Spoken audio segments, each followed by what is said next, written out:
तो जो आपको आज 2-3 रुपए मिल रहे हैं, आपको 400 में से ज्यादा मिले। और इसीलिए हम इस फूड पार्क को यहां लगा रहे हैं। और ये फूड पार्क सिर्फ एक सब्जी के लिए नहीं है। मैंने बिरला जी को 2-3 चीजें कही। हिंदुस्तान में सबसे ज्यादा आम कौन सा स्टेट पैदा करता है? जोर से बोलो भैया। उत्तर प्रदेश। प्रोसेसिंग कहां होती है?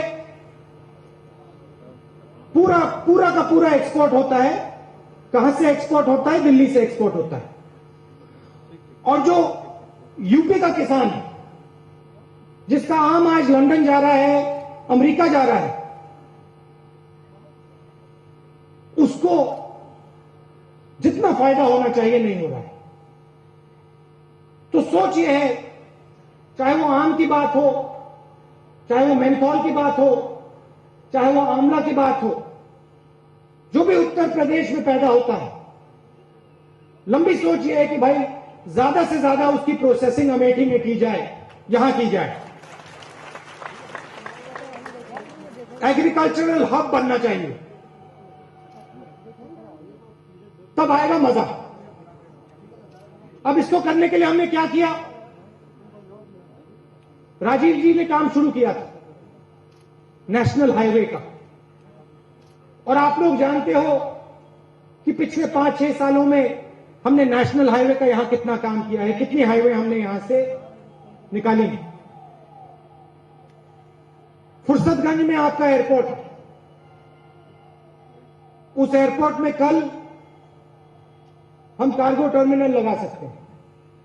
और जो भी यूपी का किसान उगाता है, डायरेक्ट हम फुर्सतगंज से बाकी देशों में पहुंचा सकते हैं।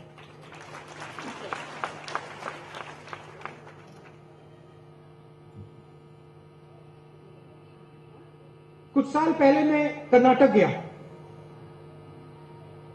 और वहां पे काफी साइंटिफिक उद्योग लगे हैं। तो मैंने लोगों से पूछा, भाई यहां ये रिसर्च एंड डेवलपमेंट का हब कैसे बना? क्यों आज बेंगलोर कंप्यूटर से जुड़ा हुआ है? और पूछताछ करने के बाद लोगों ने मुझे एक बात बताई कि देखिए, यहां पे 60-70 साल पहले HAL का एक कारखाना लगाया गया था। और ये आप पूरा जो देख रहे हो, उसकी नींव वो HAL का कारखाना था। तो हम अमेठी में, जगदीशपुर में बदलाव लाना चाहते हैं। और ये उसका एक बहुत बड़ा भाग है। ये आपको लग रहा है कि भाई फूड पार्क है, 40 कारखाने लगेंगे, आलू का, मिंट का, आम का, अलग अलग चीजों के 40 कारखाने लगेंगे। और बिरला जी ने कहा कि 40,000 लोगों को फायदा मिलेगा, 25,000 लोगों को इनडायरेक्ट रोजगार मिलेगा, 2,500 लोगों को डायरेक्ट रोजगार मिलेगा। मगर ये एक नींव है, ये एक शुरुआत है। क्योंकि जब प्रोसेसिंग यहां शुरू हो जाएगी, जब पूरा यूपी का आम यहां से चलना शुरू हो जाएगा, मिंट की बात करता हूं आपसे, आज हिंदुस्तान में जो मिंट उगाई जाती है, ज्यादा से ज्यादा यहां उगाई जाती है। फिर आप जानते हो उसका क्या होता है? सीधा उसका एक्सपोर्ट होता है और फिर प्रोसेसिंग दूसरे देशों में होती है और फिर हम उसको वापस खरीदते हैं। मैं चाहता हूं कि प्रोसेसिंग यहां अमेठी में हो।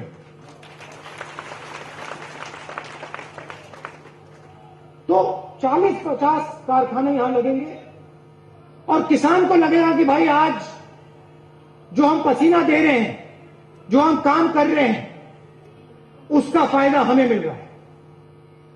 जब आपने मुझे कहा कि भाई 400 रुपए चिप्स का दाम है, तो जो यहां किसान बैठे हैं वो पूछ रहे होंगे कि भैया इस पैकेट में 400 रुपए का है क्या? आलू तो होता है उसमें, तो उनको आने वाले समय में ये लगना चाहिए कि भाई अगर प्रोसेसिंग हो रही है तो हमारे यहां हो रही है, अगर हम कुछ बेच रहे हैं तो हम डायरेक्ट फूड प्रोसेसिंग प्लांट को बेच रहे हैं। और बिरला जी ने मुझे बताया कि फूड प्रोसेसिंग प्लांट को छोड़िए, इनकी सोच है कि अगर किसान बेचे तो उसके घर पे जाकर बेचे, घर से बेचे डायरेक्ट, तो उसको ये भी कष्ट ना हो कि उसको यहां आना पड़े। तो ये सोच है और इससे आपको बहुत ज्यादा फायदा होने वाला है। 2-3 चीजें मैं और कहना चाहता हूं। हिंदुस्तान पेपर मिल की लड़ाई के बारे में आप जानते हैं, लंबी लड़ाई थी, 10,000 लोगों के रोजगार की लड़ाई थी। और मैं आपको कहना चाहता हूं, खुशी से कहना चाहता हूं, यह लड़ाई भी हम जीत गए। और यहां कुछ ही दिनों में हिंदुस्तान पेपर मिल का भी हम उद्घाटन करने वाले हैं और उससे तकरीबन 10,000 लोगों को डायरेक्ट फायदा मिलेगा। हम लगे रहते हैं,